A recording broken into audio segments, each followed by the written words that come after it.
Welcome to Occupy the Land, occupytheland.org. Now, what Donna was showing is these methods by which we don't die out here in the desert. It's really dry in Arizona. You'll get, except during the monsoon, now that's when it becomes uncomfortable. When it says feels like, it's 110, but it feels like it's only 100, that kind of thing. Well, what happens is because it's so dry, this is a good little piece of information. You visit Arizona in the summer. A lot of times, especially kids, when they go to the resorts and so on, or the water parks and all that, they get sick. And the reason is because they go into the water, they're enjoying themselves, they get out, they want to go up to their hotel room kind of thing, and because it's so dry, it evaporates really fast. You'll see blue-lipped little kids in 110-degree weather with towels over them shivering.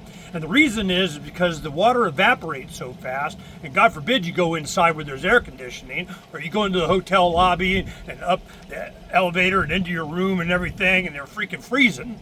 So it's interesting in comparison to a lot of other places around the country. The most miserable summer I had was a couple of weeks in Des Moines, Iowa one summer, because it was just so humid. It was like you had a warm wool blanket over you could never get away from.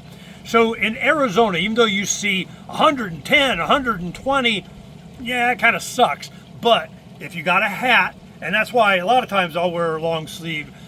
Sure, Donna, she just tans, and she doesn't care. I don't know, she doesn't. But for us, we wear these things. They have different vests that you can have cool packs, all kinds of cooling. Construction workers here now, the technology is such that they have circulating water cooling pumps so you don't die.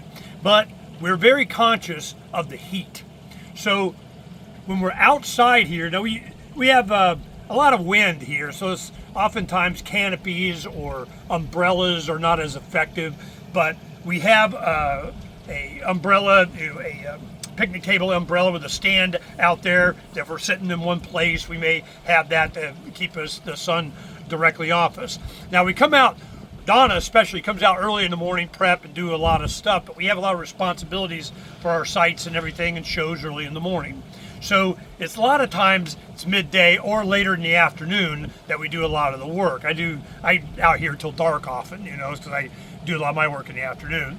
But the main thing is the length of the days. You get 14 hours or something plus of daylight in the summers when you get a lot of the work done. Like I did, last year. It was summertime. Now in the winter, because the days are so short, you're waiting for it to warm up. But you don't get as much done as you do in the summer just because you got more light, even though it's more uncomfortable. So you just embrace the suck and you just work it out and you do it. Now, Donna got her above ground pool that she's responsible for. That's her thing, but it's nice to have. So when you need to get your core down, we'll go and just jump in the pool and cool off before we go to bed and so on.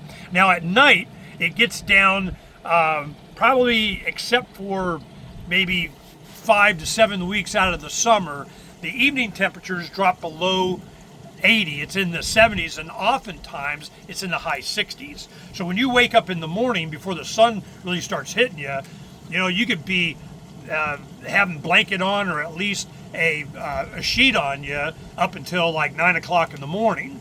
So if you're familiar with how the desert works and the dryness here, it really is not that bad, even though it says 110. And if you're out and you're keeping cool and moist and doing work and lots of water. I'll go through 2 or 3 of these a day. And then we have electrolytes that we do, to keep our chemistry right. And then, you always got some coffee, left over from the morning.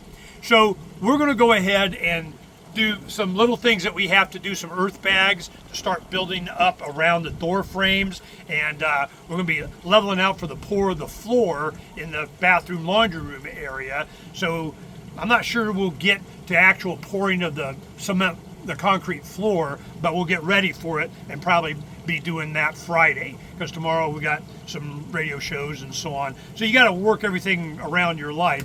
Now, we spent a lot of time in cleaning up stuff and getting organized. There's so many other projects that we have to get ready for the monsoon.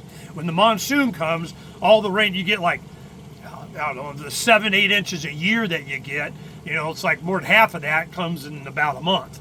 So if we have that ready, we can start accumulating this. Now, in our past video, you saw that we have access to water.